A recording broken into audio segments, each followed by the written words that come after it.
Ready হয়ে গেছে আমার পটলের রেসিপি। কেমন লাগলো অবশ্যই জানাবেন। টাটা বন্ধুরা, দেখা হচ্ছে নেক্সট ভিডিওতে।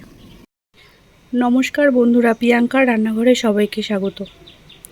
আজকে পটলের এই রেসিপিটার জন্য আমি এখানে বেশ কিছুটা পটল নিয়েছি, আর এখানে খাসির চর্বি নিয়েছি কিছুটা। এই যে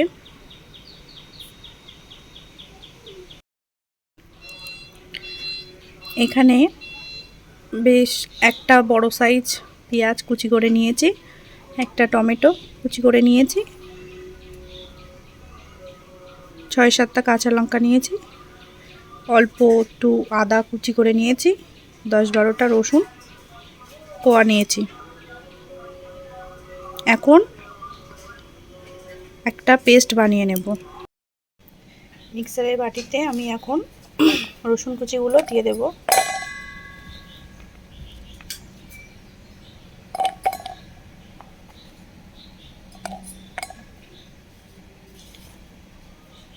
টমেটো কুচি দিয়ে দেবো,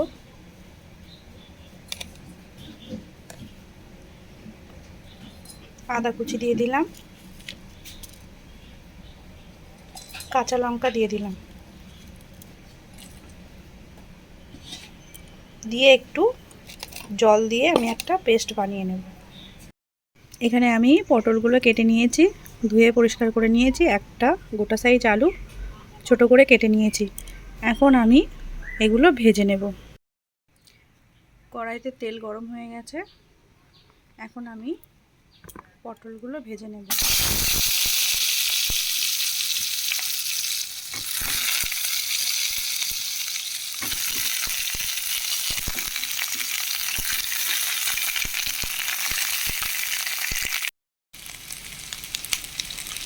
এক চামচ লবণ,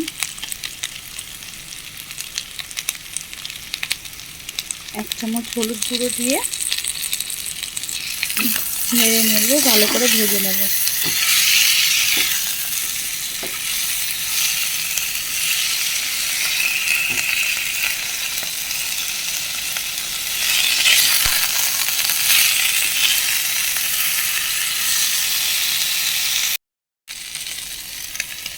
ঢাকা দিয়ে দেব, ঢাকা দিয়ে দিয়ে এটা ভালো করে ভেজে নেব। পটলগুলো ভাজা হয়ে গেছে, এখন আমি একটা পাত্রে তুলে নেব।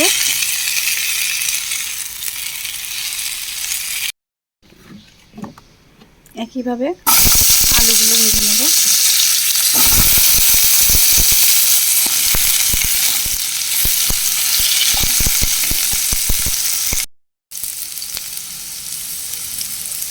অল্প একটু লবণ, হলুদ গুঁড়ো দিয়ে নেড়ে চেড়ে ভালো করে ভেজে নেব।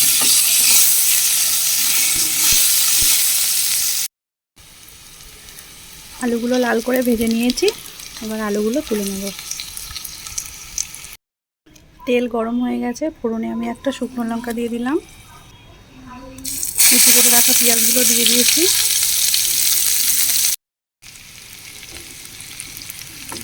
পেঁয়াজটা হালকা করে ভেজে নেব।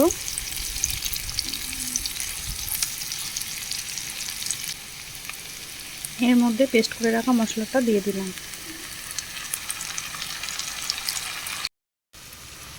মশলাটা ভালো করে কষিয়ে নেব, এইভাবে নাড়াচাড়া করে। মশলাটা কষা কষা হয়ে গেছে, এখন চর্বিগুলো দিয়ে দেবো।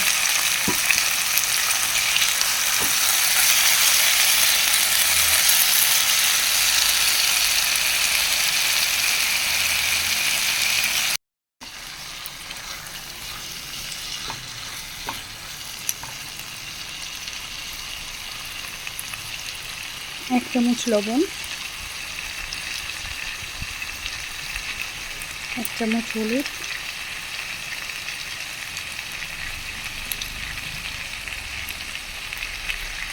এক চামচ লঙ্কা গুঁড়ো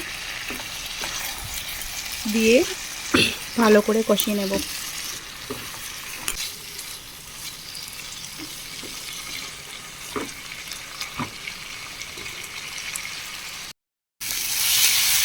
ভালো করে কষা হয়ে গেছে, এখন আমি এর মধ্যে ভেজে রাখা পটল ও আলুগুলো দিয়ে দেবো।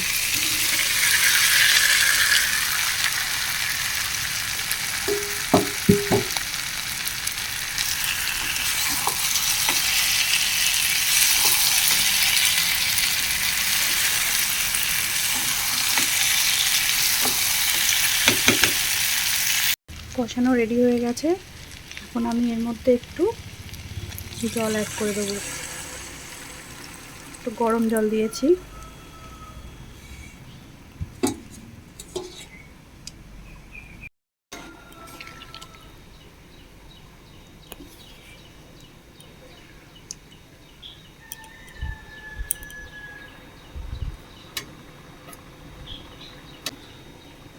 ঢাকা দিয়ে দেব।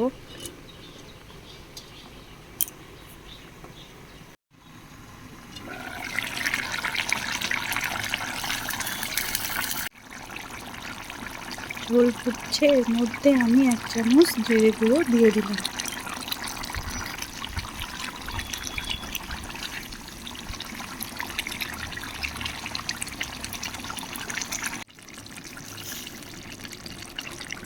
অল্প 1 চামচ চিনি দিয়ে দেবো।